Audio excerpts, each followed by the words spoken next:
Allow me to greet our honorable guests, our mentors, and my fellow graduates. A pleasant morning to all of us. Indeed, it is a beautiful day knowing that we are gathered together to celebrate a milestone as precious as this. It's really heartwarming to have been chosen to deliver a speech at this exceptional set of students, not as a guest, but as one of the graduates myself. High school diploma might not have been a big deal to some, but to me, it's like I won a lottery jackpot.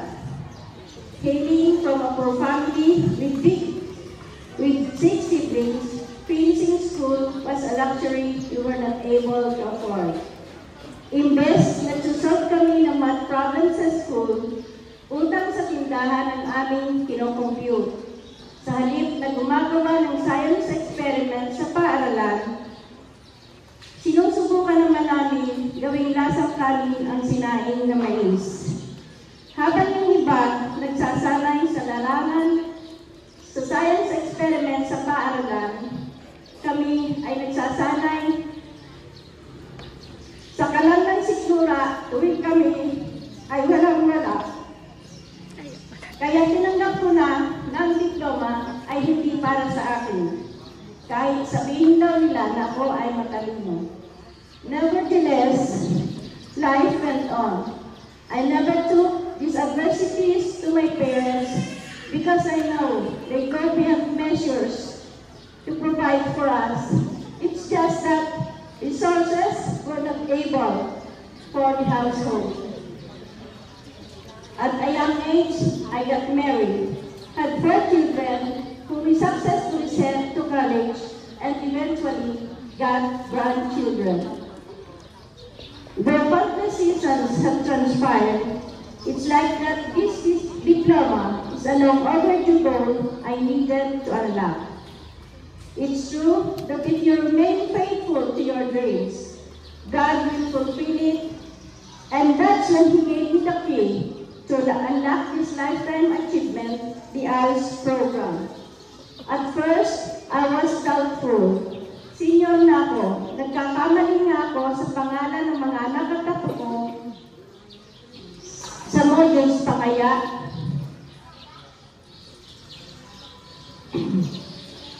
Yung salamin na nasa ulo ko lang pala, hindi ko alam kung saan ko na ilagay, mga aralin pa kaya ang aking matandaan. So I will give all praises to the Lord for sending His angel in Ma'am Berna de la Rosa Manalo,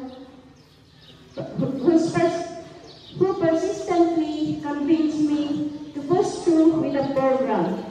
I opted not to inform my family because I wanted it to be surprised if ever finished what I started.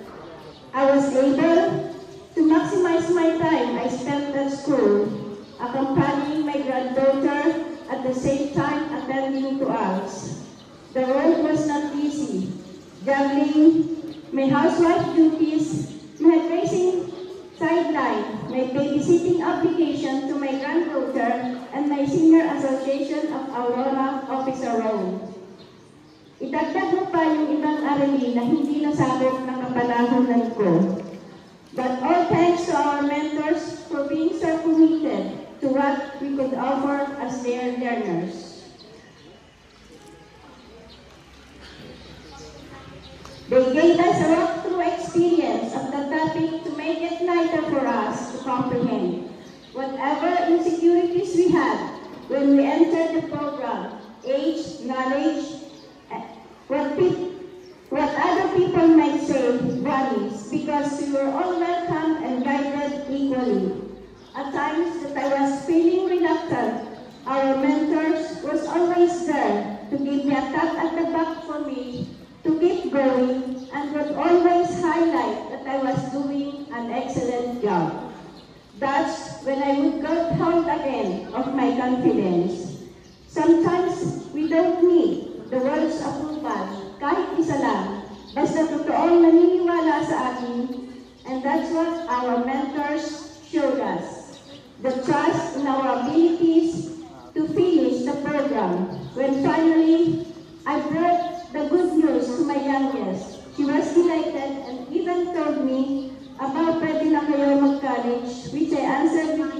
years. Naku po.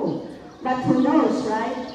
10 or 5 years ago, aakalain ko ba na mapupunta ako sa pagtitipong ito na dati anak ko ang sinasamahan ko sa pagtatapos, ngayon ako na ang nagtatapos.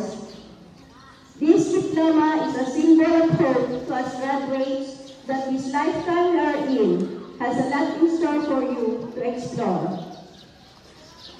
DepEd's alternative learning system is a blessing to aspiring individuals like us who still strive to have a diploma on formal education, even if we were left behind not by choice but by life's inevitable circumstances. I'd like to share a line from a blog featuring the well-known Paris Bendor Diwata. He was asked which was better, diploma or discarte.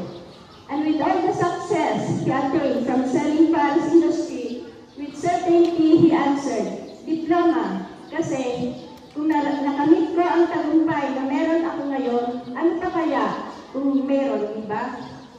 Sa pagtatapos natin ito, magsilbi nawa tayong huwaran sa kapwa natin mag-aral, lalo higit sa mga kabataan na kung kaya natin makamit ang karangalan ito ay mas higit na kakayanin nila. Kapit-bisig nating ilagay at panatilihin sa sentro ng ating pamumuhay ang halaga o importansya ng diploma. Maaaring sabihin ng iba ay ito ay isang papel lamang, ngunit maaari din ito maging mapa na makapagtuturo sa atin ng tamang direksyon tungo sa ating pag-unlad. Before I leave this stage, let me acknowledge the role of my family in this accomplishment. Sa apo ko na si Bibo, salamat sa pagtuturo sa nanay, sa mga matron nila.